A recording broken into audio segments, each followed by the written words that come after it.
All right, y'all, we are back with another episode of Dawg Talk. I'm your host, J-Mac. As y'all can see, we at the Thomas and Mack Center in Las Vegas, Nevada for Summer League 2026. And of course, y'all, I got my dog with me, Mr. KCP, Mr. Two-time himself, Kentavious Caldwell Pope. How we living, brother? Pretty good, man. Just feel good to be out here in this hot weather in Las Vegas. Yeah. See some good basketball, like you said, in the Thomas Mack. And just here to enjoy and connect business-wise. So I'm feeling good right now, you know? We have a Denver Nugget on the set with us today, man. We have Mr. Spencer Jones. How we doing? I'm doing good, man. I'm doing good, man. Just like him, I'm happy to enjoy this place. First time I'm not having to play in it, so this is fun for me. Yeah, I was about to say, how's your experience been, man? Like, this is you on the other side now. The other side, you're not fighting for your life right now. Oh my God, bro! People don't know how hectic summer league can be, man. It's different, but like, yeah, obviously, like, yeah, we came in undrafted on 2 ways. Got it converted this season, got to start in the playoffs, and then now I'm a restricted free agent trying to, you can break my news maybe hopefully this week. Right. Well, I ain't going to say 15 million. I ain't taking that. That's if Sean don't beat him, though, you know. Yeah, Sean, he got me every time, though. But I was going to say, man, I want to dive into your LinkedIn bag, man, because you are, like, Mr. Breaking News sometimes, too, man. So, like, what made you get into just putting, like, basically tweeting on LinkedIn, man? Yeah. I think people undervalue it as a platform. Like, he's talking about all the business stuff he wants to do off the court. Yeah. That's all LinkedIn is all business people and stuff like that. Look, I came from Stanford, a great alumni base. They have a bunch of money and stuff like that. Like, for off the court stuff, I wanted to make sure, like, look, they knew me, kept presence of mind, stuff like that. So that's what started there. And then, I found out there ain't too many NBA guys doing it. So then people, first it was jokingly, and then they're like, oh, shoot, this actually is a place to make some moves and stuff like that. So it started growing, started posting about games, stuff I do off the court. It's been fun. So I think I got to get into that because they did reach out to me. Yeah. I do have a account. I just ain't been using the platform. I think I like you doing, what you're doing and what I've been saying, what you've been doing. I think I need to do a lot more of that as well. Just like a lot of stuff outside of basketball that I do. And just day-to-day basis, just what I'm feeling. I feel like, what I'm saying, just getting it out there. Has it really helped grow your network? Yeah, no, 100%. That's the thing I love about it is that you don't need a lot of followers to really see the difference. Because like I said, all these followers, executives, business people, all a bunch of money, like they're all making moves. So they all connect you to various people. It's led to a bunch of investments. Like, I've been angel investor, meaning I invest my own money in companies the last 2.5 years. A lot of what's in my portfolio came from people I follow on LinkedIn who set me up with other investments and stuff like that. So it's helped me get started early and figure out how to structure my team and my business outside of it. It just accelerated that process. I like that idea. That's great. That's a great platform. So if you didn't play basketball, would you be a GM? Would you try to be the commissioner? What would you try to do? I like the investment. I like the investment side. So I'd be a venture capitalist, kind of doing what I'm doing off the court in terms of like investing in really cool companies and stuff like that. Because I think it's cool. Like, shoot, I'm about to go LA, take it's this thing called Joby. It's basically helicopters, but like Uber. So like, I'm gonna take a couple of helicopter rides from the Bay and stuff like that. That's a cool company. And look, you got all this AI stuff. The world's changing like crazy. That's why I love VC. It like gives you're almost on the inside of it. You know what's coming up next, and you're putting your money where you think where you think the future's going to be. So that's why I love that. Yeah, I like that as well, man. My investment is more of the AI stuff too as well, because that's what I feel like the world is going, 100%. And it's going to take off eventually. Yeah. So I've been doing a lot of investment in that area as well, man. And I think it's great that you're doing it through LinkedIn, like connecting with people. Exactly. And like I said, I gotta get out there to start connecting more, man. I'll set you up, brother. You gotta give me the rundown on just.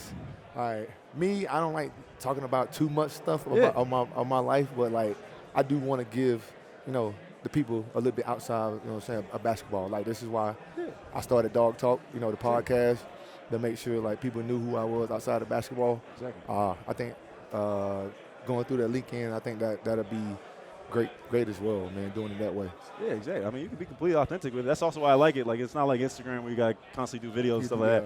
All you got to do is, write a couple paragraphs of, like, some real stuff twice a week, and that's how I grew my following to, I don't know, where is that now, almost 40,000 or something like that. It's like easy. Hey, just be real. Like, this is what my podcast is, how we started. This is what we're doing. I guarantee you'll get a lot of opportunities for partnerships off that. You got to do it. And just say what you're interested in, and people will just fly. NBA guy, 2-time champ, they will flock to those comments, bro. That's what when he was like introducing me to it. That's what the guy was saying. He was like, man, they would just whatever you, like your 2-time champ, anything outside of basketball, like they want to know. Yeah. You know what I'm saying? So I think that's a good idea, man. If it tells you something, like big names like Tom Brady. I've seen Tom Brady on there before. So, like, those type of names are on there. So, it means a lot. Yeah. I was going to say, so it's the summertime, man. I want to hear what you thinking, man. What's the next move? Where's Braun going to go, man? So, get in your GM bag for me, man. That's what's holding my stuff up, man. And everybody else is good. Everybody trying to figure out where Braun going to go. There's some rumors he was going to come to Denver, man. I think if I had to guess, I think it's Warriors 1, Cleveland 2, Miami 3. In that order would be my guess. One, I think LeBron loves the off the court stuff. Golden State's the best place for that. Like I said, we talk about all this AI stuff. That's the center of it. That's the center of it and everything like that. Cleveland, maybe wants to go back home, and also like the team, if he went, pretty well structured to fight for a chip. And who doesn't want to be in Miami sometimes? Yeah, facts. So that's my guess. That's my guess there. Yeah. Has anything this offseason caught you by surprise? A lot of moves have been interesting. I mean, obviously, Jaylen Brown one, is interesting, especially like an in-conference rival. Like you trade your finals MVP to an in-conference rival, and getting less of a return than people expected you to get. Yeah. I was about to ask, do you think it was a great swap? Him, you know what I'm saying? Hey man, I love PG. I love me PG. too. I love PG. I just want to know. I love PG. I still think he has more in the tank, but just for what it's been for him in Philly, it definitely. I don't think it was great for him from a business sense. I am 100% a believer in PG still being effective. 100%. If I'm being real though, they traded basically I look at Jaylen Brown as the MVP, like one of the MVPs. You traded an MVP for not an MVP, so it's like there's no. But I think that it teaches you where the league's going in terms of flexibility, what are CBA and cap structures and everything like that. That's telling you how important that is, because I think a big piece of it was that Jaylen Brown's up for this huge extension. Yeah. And that means that was going to be look, you're already paying Tatum, now you're paying Brown. That was going to be probably, I'm guessing, 65% of your cap space in two players. But there's not much you can do with the roster. But I get that part too. But I was watching something earlier. I don't like that. The owners sometimes they base it just off that. Yeah. No, I don't agree with that. That's definitely what they're thinking. Damn, if we do pay him, we won't have enough to get pieces or keep pieces around them. You know what I'm saying? And that's the GM thinking. You know what I'm saying? That would be me thinking too. You know what I'm saying? Yeah. But me, I probably would have swapped it and traded Tatum than Jaylen. I haven't heard that one yet. I don't completely disagree with that. I mean, Tatum is still trying to get his legs back. He's still trying to get it back, but I don't do it because he's coming off the injury. Yeah. You know what I'm saying? Give him time, but in that time period, I'm offering teams what's the trade package for this? You know what I'm saying? Me, I would want to keep Jaylen because what he did this season with the team when Tatum went down, second seed. You know what I'm saying? In the playoffs, battling like a motherfucker. So I think keeping him, you know what I'm saying, keeps the team together. Yeah. I think it was more about just Jaylen Brown's off-the-court issues right there, too. That's what I think it really was. But that's how really can you – because – come on, man. How can you knock a man on his opinion? As long as Memphis kept Ja and Ja had a lot more off-the-court problems than Jaylen Brown. You got to think about, though, the organization of Boston. They want clean-cut – don't cause any problems. That's what it came down to. We know that. No, 100%. Yeah, exactly. We know that. But we talking about an MVP, a champion, an all-star, you know what I'm saying, someone that has a platform that has his own opinion, but you don't a lot of these guys in the NBA, like Austin Rivers said this morning, a lot of other guys have these platforms that's not on Jaylen level. But y'all let's say any fucking thing. Exactly. But it's the Boston Celtics. I get it. It's not about the Boston. Everybody and Boston is on that what he said. You know what I'm saying? It's not just Boston. We're just saying you can't just say it to him and then not. I mean, you do it to him and not do it to everybody else that have these platforms that say crazy shit all the time. You know what I'm saying? And do these crazy things, but you penalize one guy, but nobody else get penalized for it. You know what I'm saying? Or you try to downgrade his value or whatever. You know what I'm saying? And it's not even that, you know what I'm saying? I feel like every man, we create these platforms, you know what I'm saying, to have our own opinion, you know what I'm saying? We'll be able to speak, you know what I'm saying, on things that we can be able to speak on, you know what I'm saying, without getting the backlash that we get, you know? Yeah, I feel that. I was going to ask you, though, man, so a lot of topics has been coming up on social media about that first and second apron, like we were just talking about. So I saw actually on the Old Man and 3 that clip with C.J. McCollum talking about it. He was like, teams are actually getting penalized for drafting very well right now. Yeah. Like, what's your opinion on that? I mean, it's tough, but like as a player, like you still want the second apron because it's better than a hard cap. Yeah. Because like still, you want organizations to be able to spend as much money as they can. So as a player, you can get as much money. So like I am a fan of a second apron. We got to structure it a little bit differently. But it's like I said, it's way. The other option was a hard cap, and we didn't want a hard cap. Basically, what a hard cap means is just like a team can only, like if there's a hard cap's $200, team can only spend $200 for their team. So if they only had $15 million left, and KCP was worth 25, and they really wanted him, it wasn't going to happen. They can only get him for 15. With a second apron, now they're like, look, I really want him. I'm okay paying extra taxes and stuff like that to go over. So I look, as a fan, if you're upset with teams not wanting to go over the second apron, then that's ownership not wanting to pay the taxes. It's, so it's more on them than it is on the league structure and stuff like that. So, but I feel like a team like the Thunder, a team like the Spurs, they're going to pay for it the most. Like they're going to pay for it the most. The dynasty is going to be broken up. It hurts, but also like, look, is parity a bad thing in the league? The fact that we've had I think it's like 6 consecutive new champions. I mean, that's a cool thing. Like like I was one of them. Yeah, shout out to without that, look, you probably would have had the OKC going back to back instead of the Knicks in New York going crazy this year. So it's like there's give and take. There's give and take with it. Definitely could be structured better, but I'm not as against it as everybody is. I think it is like for that part, it's just quick team organization is just quick to move on. Like from their team after that championship because of the the money issues and the people you have to pay, the people you don't want to pay, like going over the cap and stuff like that. I think that's the biggest part. But like, and then like some teams, like my 2020 championship team, like a lot of guys would say they would take less just to stay. You know what I'm saying? But the organization just didn't see fit. They wanted something different. So. Like you're saying, it's not all about on like just the organization that fights for us. It's just the team and that organization. You know what I'm saying? And the owners don't. Do I want to do this? You know what I'm saying? Or if this player even worth it?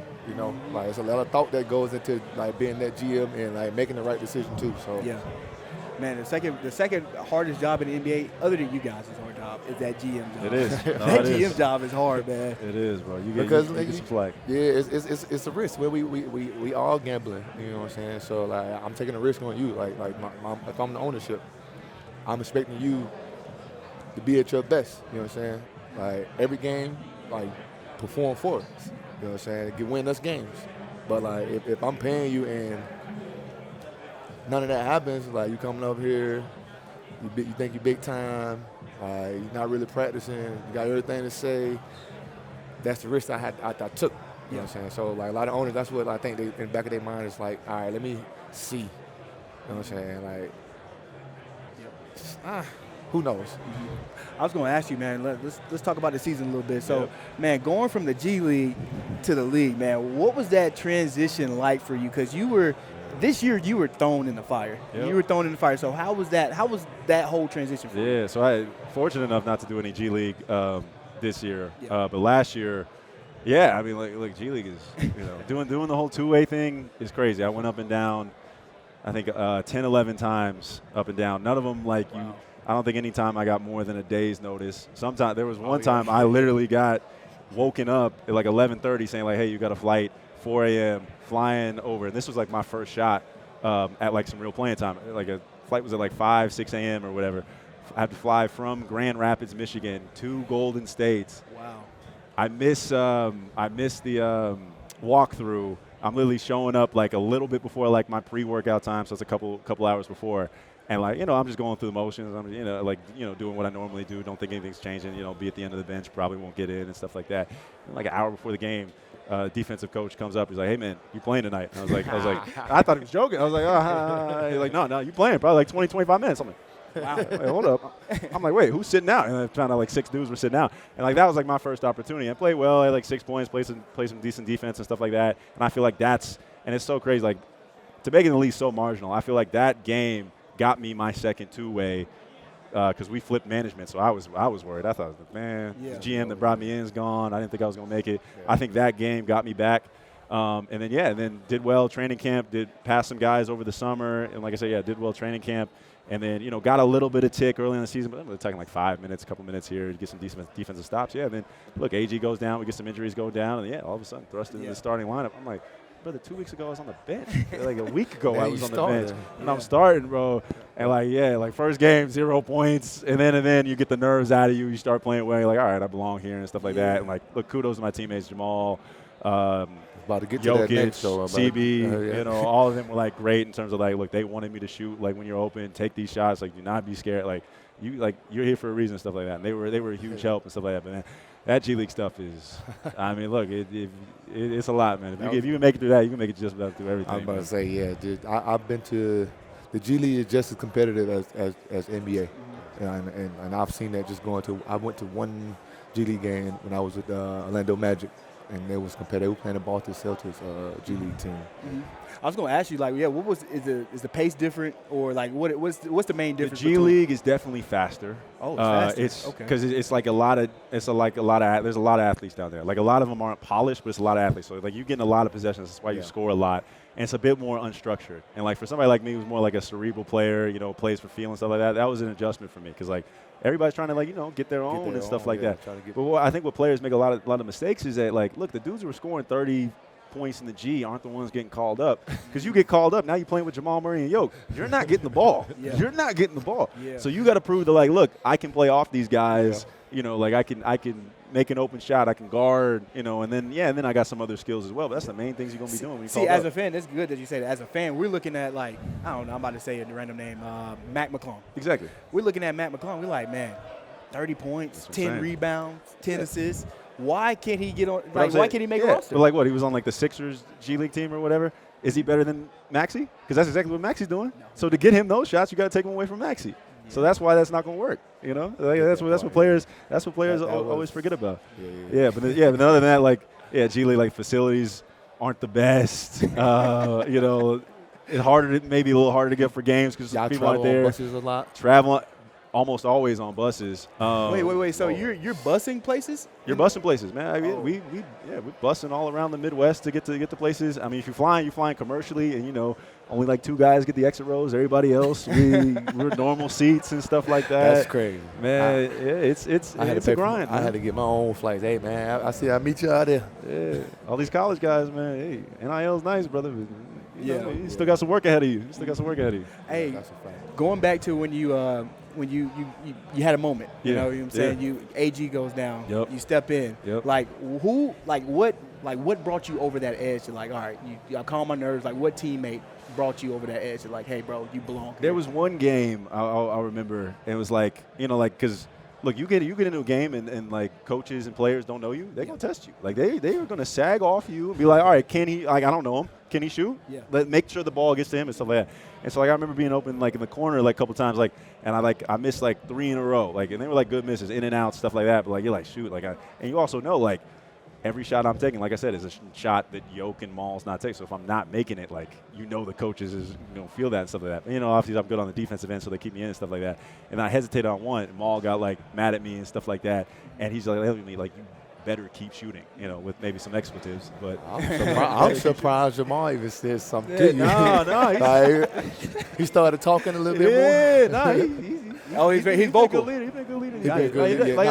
It doesn't come out a lot, but when it do come out, But he leads with a lot of his play though, and that's why Jamal's not big trash talker, but when you get him going, he's gonna trash talk you, dog. You get him going, he's gonna do that, and then.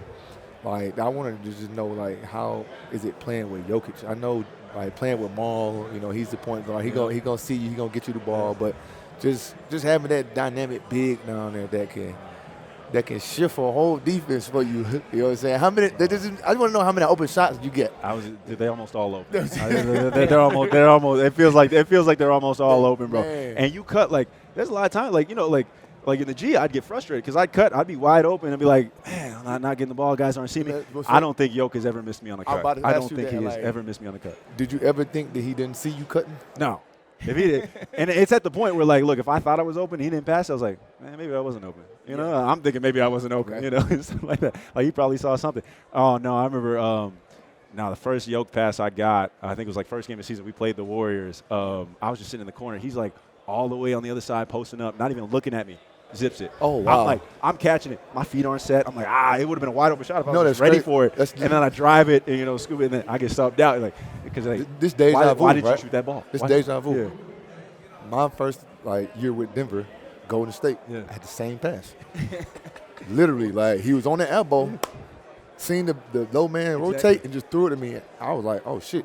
Let me shoot. I got shot and made it, but, it shocked me because I'll go to the bench. They call timeout.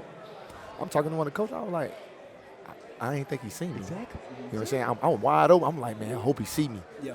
That motherfucker came so fast. I'm like, oh, shit. It surprised me. It's slow. I was so open, I had time to even set myself to reshoot again. So, that's what I'm saying. Man, Jokic probably one of the – he's going to pass the ball. Whether he sees you open or he thinks you open. If you think you open, he's going to pass it. Yeah. Whether it's a turnover or not. I was going to say, is that the thing that, really separates him? I mean, I'm really speaking to you right here. Is that the thing that separates him from being like LeBron? You know what I mean? Like one of those greats. Is that he's always looking? Or is Bron the same way? Bron's pass first, Gotcha. 1 through 5. You know what I'm saying? He's just like Jokic. They both wants to get their teammates involved. You know what I'm saying? I think Jokic do a little more than Bron, but Bron, he does look for his team. He's gonna see the open pass. You know what I'm saying? Whether he's on the post or not. You know what I'm saying? He's gonna draw 2. He's gonna make the right pass. We've seen it time and time again. Jokic is just he give you a pass and that you that you thinking it's oh shit. Oh, I got the ball. Yeah, so many times. You cut. He just sees certain things that you think he didn't see. Like he's saying you're cut. I've had the same thing he's had. I've cut sometimes thinking he spent the opposite way. Yeah. About to throw it through the corner and dropped it to the cutter to me. So I'm like, damn, I didn't even think he seen that. So just playing off him just makes the game a lot easier. And both of them. Yeah, there's sometimes I didn't finish a cut because I didn't think he was going to see me, and the ball was there. I'm like, you know what's crazy? I was watching your highlights a couple of days ago, right? Yeah. And all I see is just cuts. And it's bro, I don't even think Jokic is looking at you, bro. That's what I'm saying. He makes he sees, but the thing is, he sees the cut before he even makes his move. So by the time you cut, he makes his move and then he throw it to you. So I think him manipulating the defense like that as well. Yeah. He's one of the, if not, he's gonna be the greatest big to ever go down. Oh, I agree. Okay. We're talking about at the age he at now, what Jokic is 30. And with his play style, he can play a long time. He got three MVPs. Yeah. Well, let's just say he got 5 MVPs. He was robbed. He was definitely robbed. No, I'm saying I'm talking about the conference and finals. Yeah. But it was supposed to be 6. No, he was definitely robbed. He's robbed. But it's cool. You know what I'm saying? We go get the bigger trophy. You know what I'm saying? We'll pass that to Joel. Let him have the MVP that year. And then we go get that big trophy. Yeah. So we wanted that one. Mm-hmm. Going back to the season, of course, y'all had a first round exit, right? Yeah. What do you think really hindered y'all? That led to that. We just weren't healthy the whole year. We never had our full team the entire year, and even then, AG and P-Watt are out, and stuff like that. Look, Minnesota is a good matchup. Jaden Daniels is a great defender on Maul.